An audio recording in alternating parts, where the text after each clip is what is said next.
Hello class 8।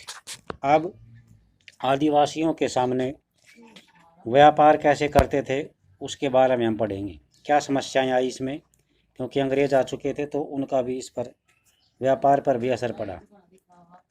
19वीं शताब्दी के दौरान जनजातीय समूह ने पाया कि व्यापारी और महाजन जंगलों में जल्दी जल्दी आने लगे हैं। यानी व्यापारी और महाजन सेठ लोग जंगलों में आने लगे हैं। वे किस लिए आते थे भी?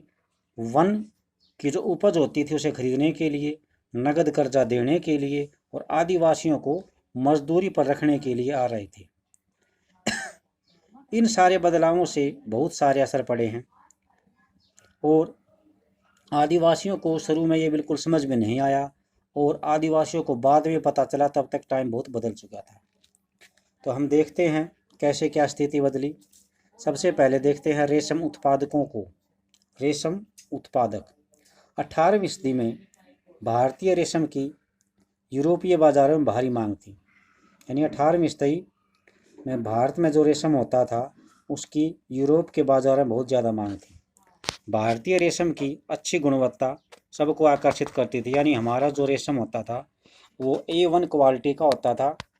सभी जो विदेशी व्यापारी थे इसको खरीदकर बहुत खुश होते थे और भारत का निर्यात तेजी से बढ़ रहा था। जैसे जैसे बाजार फैला, ईस्ट इंडिया कंपनी के अफसर इस मांग को पूरा करने के लिए रेशम उत्पादन पर जोर देने लगे। वर्तमान यानी आजकल का जो झारखंड है, झारखंड में स्थित हजारीबाग के आसपास रहने वाले संथाल जाति के जो लोग थे वो रेशम के कीड़े पालते थे। झारखंड के हजारीबाग में संथाल जो जनजाति थी वो रहती थी और रेशम कीड़े पालती थी। रेशम के व्यापारी अपने एजेंटों को भेजकर आदिवासियों को कर्जा देते थे और उनके कर्मी कोषों को इकट्ठा करते थे। कर्मी कोष यानी रेशमी कीड़ों के खोल। रेशमी जो कीड़े होते हैं उनके खोल कहलाते हैं। 1000 कर्मी कोषों के लिए वे 3 से 4 रुपए देते थे। इसके बाद इन कर्मी कोषों को बर्दवान भेजा जाता था। बर्दवान या गया, ये दोनों शहर के नाम है भी झारखंड के। बर्दवान या गया में भेज दिया जाता था जहां उन्हें 5 गुना कीमत पर बेचा जाता था। निर्यातकों और रेशम उत्पादकों के बीच कड़ी का काम करने वाले बिचौलियों को जमकर मुनाफा होता था। यानी कोई भी चीज़ 3 रुपए की खरीदी है तो बर्दवान और गया में ये 15 रुपए की बिकती थी। इससे बिचौलियों को फ़ायदा होता था, रेशम उत्पादकों को बहुत मामूली फ़ायदा होता था। स्वाभाविक है कि बहुत सारे आदिवासी समुदाय बाजार में और व्यापारियों को अपना सबसे बड़ा दुश्मन मानने लगे। गोदारा औरतें बुनाई करती हुई, ये यहाँ पर चटाई बुनती हुई एक हाजांग औरतों के लिए घरेलू काम सिर्फ घर तक के सीमित नहीं था। वे खेतों में और कारखाना में भी अपने बच्चों को साथ लेकर जाती थी। अब है काम की तलाश में। ये देखते हैं ये लोग खान में काम कर रहे हैं। बिहार की खान में, बिहार के कोयला खनिक 1948 का फोटो है ये। बिहार के कोयला खोदने वाले हैं, ये खान में काम करते हैं। 1920 के दशक में बिहार की झरिया और रानीगंज कोयला खदानों में काम करने वाले लगभग 50% खनिक आदिवासी थे। यानी 50 आधे से ज़्यादा लोग आदिवासी थे जो यहाँ पर खनिज खोद कर निकालते थे। अंधेरी और दम घोटने वाली खदानों की गहराई में काम करना न केवल शरीर को तोड़ता था बल्कि यह खतरनाक भी था। यह अक्सर सचमुच जान ले लेता था। 1920 के दशक में देश के कोयला खदानों में हर साल 2000 से ज़्यादा मजदूर मारे जाते थे। ये बहुत खतरनाक काम है भी। दम घुटता है यहाँ पर काम करते टाइम और शरीर को तोड़ के रख देता है। अंधेरा बहुत होता है। काम की तलाश।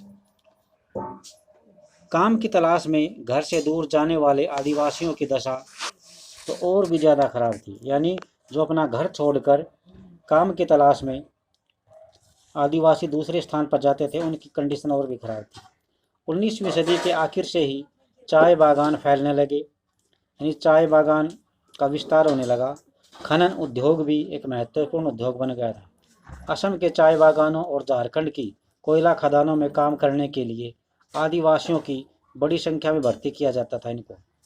इन कोयला खदानों में काम करने के लिए इनको ठेकेदारों के जरिए भर्ती किया जाता था। ये ठेकेदार न केवल उन्हें बहुत कम वेतन देते थे, बल्कि उन्हें वापस लौटने भी नहीं देते थे। यानी जो ठेकेदार के माध्यम से भर्ती होता था, उन्हें सैलरी बहुत कम मिलती थी और फिर उनको घर भी नहीं जल्दी से जाने दिया जाता था। तो ठेकेदार के माध्यम से आज भी यही काम है। ठेकेदार एक मजदूर के मान लो आज 15,000 लेता है और उसको देता है 8,000, ये चलता है आज भी।